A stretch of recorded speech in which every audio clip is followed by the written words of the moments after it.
te ramener à la maison, petit frère. Je vais tous nous ramener à la maison.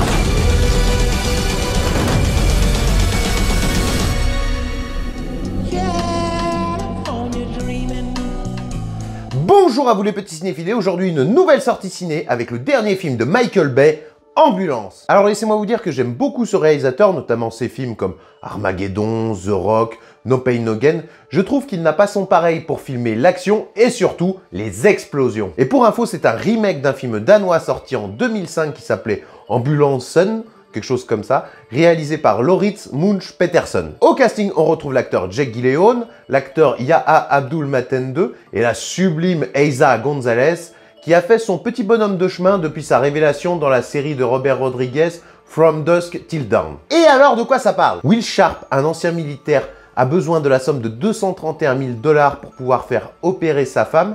Pour cela, il contacte son frère Danny, un criminel notoire, qui le lance dans un braquage qui va leur rapporter 32 millions de $. Mais là-bas, rien ne se passe comme prévu. Ils sont obligés de tirer sur un officier de police. Pour s'en sortir, ils volent une ambulance où à l'intérieur se trouve une infirmière, Cap Thompson, et surtout le policier sur qui ils ont tiré. Et je dois dire que j'ai beaucoup aimé. Je dois dire que j'avais pas tellement aimé son dernier film Six Underground sur Netflix, mais celui-là m'a définitivement réconcilié avec le réalisateur. Ici, on pourrait dire qu'on est dans un mix entre Heat, Speed ou alors Bad Boys. J'avoue avoir passé un excellent moment, c'est un film ultra dynamique, ultra rythmé, qui t'empêche de décrocher et surtout de t'ennuyer. La réalisation est vraiment inspirée, j'ai trouvé des plans de caméra vraiment dynamiques. Michael Bay sait très bien filmer l'action, même s'il n'égale pas un Michael Mann dans le film Heat. J'ai trouvé quand même que la scène de braquage était intense et immersive. Il utilise énormément de plans drone pour filmer et survoler la ville de Los Angeles, mais aussi pour suivre les véhicules, et ça j'ai trouvé très réussi. Mais bon quand même, c'était pas la peine d'en foutre absolument de partout. Michael Bay retombe quand même dans certains de ses travers, c'est-à-dire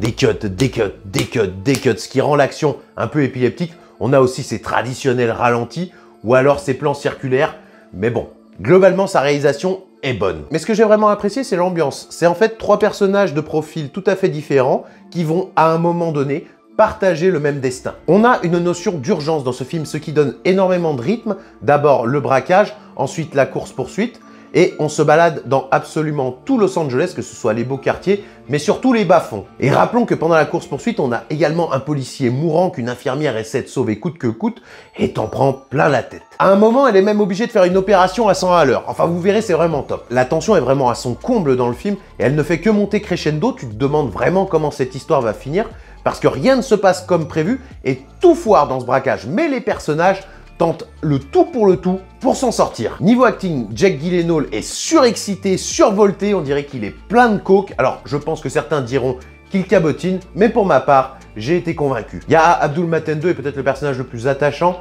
Il est obligé de faire ce braquage pour aider sa femme et son fils. C'est un peu le cliché du mec sympa qui fait quelque chose de pas bien pour aider sa famille et qui veut surtout que tout le monde s'en sorte vivant. Le petit bémol, c'est que je n'ai pas vraiment ressenti le lien familial entre les deux personnages. Je trouve que ça fait un peu forcé. Alors on nous explique un peu l'origine et un peu le contexte, ce qui nous aide à comprendre, mais c'est pas assez développé à mon goût. Ce que j'ai bien aimé, c'est le personnage qui incarne Eiza González, cette infirmière complètement désabusée qui va se retrouver dans une situation critique et qui va essayer de sauver son patient coûte que coûte. Bon, on va pas se cacher, il y a quand même certaines scènes qui nous font sourire alors qu'elles ne devraient pas. L'humour est un peu lourdingue, mais bon, on connaît le bonhomme, on connaît Michael Bay, c'est pas le plus fin des réalisateurs, mais il y a quand même quelques débilités, genre à un moment, ils sont obligés d'arrêter la course-poursuite parce qu'il y a un chien à l'arrière d'une bagnole de flic. Voilà. Et le scénario est pas hyper recherché, mais je dois dire qu'il est quand même simple, efficace, prenant, donc ça fonctionne. Ce qui est dommage par contre, c'est qu'à aucun moment dans le film, on t'introduit la notion d'essence. Il roule pendant des kilomètres et des kilomètres, mais il n'y a aucun personnage qui dit où en est la jauge d'essence, ce qui est un peu dommage. Et on te tease également un danger imminent avec l'heure de pointe qui, au final, n'arrive jamais. En bref, je vous recommande fortement d'aller voir ce film. Michael Bay, pour moi, est généreux dans sa réalisation parce qu'il essaie toujours de t'offrir le plus grand spectacle possible. Et je trouve qu'il y en a quand même pas mal. Ça tire dans tous les coins, t'as des poursuites en bagnole, t'as vraiment un très bon suspense. Même si je vais pas vous cacher que si le film avait été un tout petit peu plus court, ça m'aurait pas dérangé. Et surtout, n'oubliez pas de me faire vos retours en commentaire quand vous aurez vu le film, de liker, de partager. Et moi, je vous dis à bientôt!